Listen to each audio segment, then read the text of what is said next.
திகட சக்கர சுமுகம் ஐந்துளான் சகட சக்கர தாமரை நாயகன் அகட சக்கர வெண்மணி யாவுரை விகட சக்கரன் மெய்ப்பதம் போற்றுவோமே.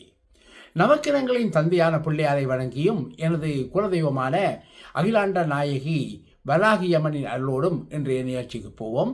வணக்கம் இனியவர்களே, உங்கள் ஜோதிடர் கண்ணன் பேசுகிறேன். வணக்கம்.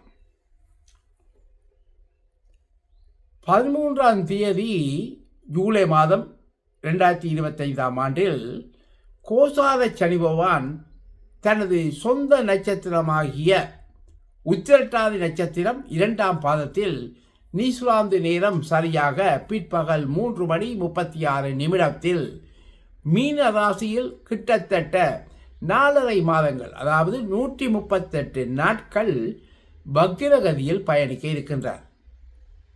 பின்னர் அவர் 28ஆம் தேதி நவம்பர் மாதம் 2025 குருவினது நட்சத்திரமான 4ஆம் பாதத்தில் நீசுலாந்து நேரம் சரியாக பிற்பகல் 4:21 மீன ராசியில், இதே மீன ராசியில் வக்ர நிவர்த்தியும் அடைய இருக்கின்றார்.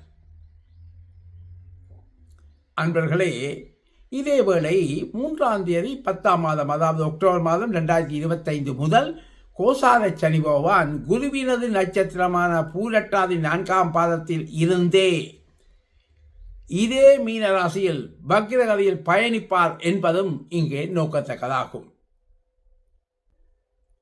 மிதுன ராசி அன்பர்களே, உங்கள் மிதுன ராசிக்கு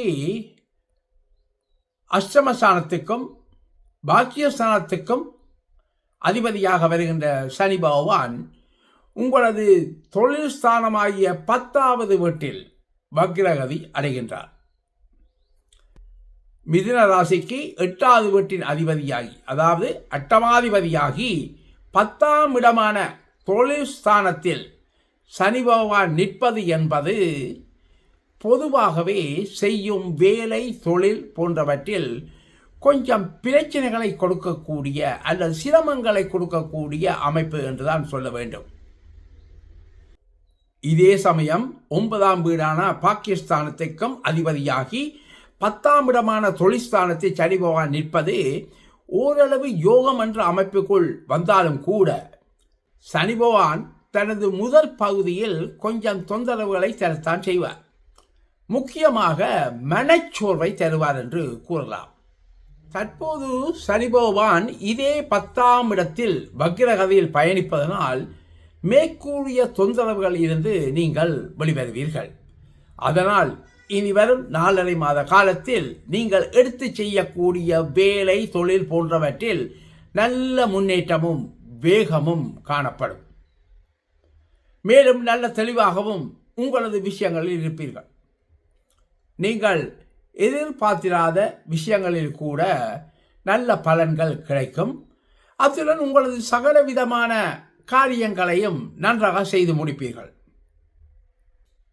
இதே சமயம் உங்கள் மிதுன ராசிக்கு 9வது வீடான பாகிஸ்தானத்துக்கும் அதிபதியாகி 10ஆம் இடமான தொழிற்ஸ்தானத்தில் சனி பகவான் வக்ரகதியில் நிற்கிறான் இல்லையா?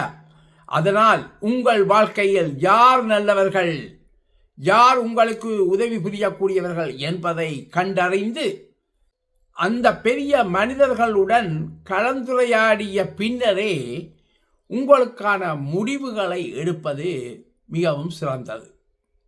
அதே சமயம் நீங்களாகவே சுய முடிவுகளை எந்த விஷயத்திலும் எடுக்காமல் இருப்பது நல்லது.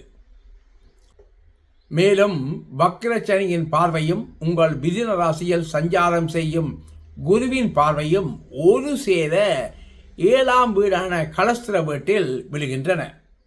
அதனால் கணவன் மனைவிக்குள் இருந்து வந்த கருத்து வேறுபாடுகள் இனி விலகும். மேலும் செய்யும் வேலையில் ஒரு பதவி உயர்வு, இடமாற்றம் போன்ற விஷயங்களிலும் முன்னேற்றம் தரக்கூடிய வாய்ப்புகள் உண்டாகும். இதுவரை இருந்து வந்த தடைகளும் நீங்கும் என்று கூறலாம். மேலும் வக்ரச்சனிவானது பார்வை உங்களது மிதுன ராசிக்கு 4வது வீட்டில் விழுவதனால் நீங்கள் வாகனங்களை செலுத்தும் போது வேகத்தை கட்டுப்பாட்டுக்குள் கொண்டு வருவது மிகவும் நல்லது. உங்கள் மிதுன ராசிக்கு 12வது வீட்டையும் வக்ர சனி பகவான் பார்வை செய்வதனால் சுப செலவென்றாலும் சரி அதனை கட்டுக்கோப்பிக்குள் தான் வைத்திருப்பீர்கள். அதாவது தேவையை பொறுத்தே மிக குறைவாக செலவு செய்வீர்கள் என்று கூறலாம்.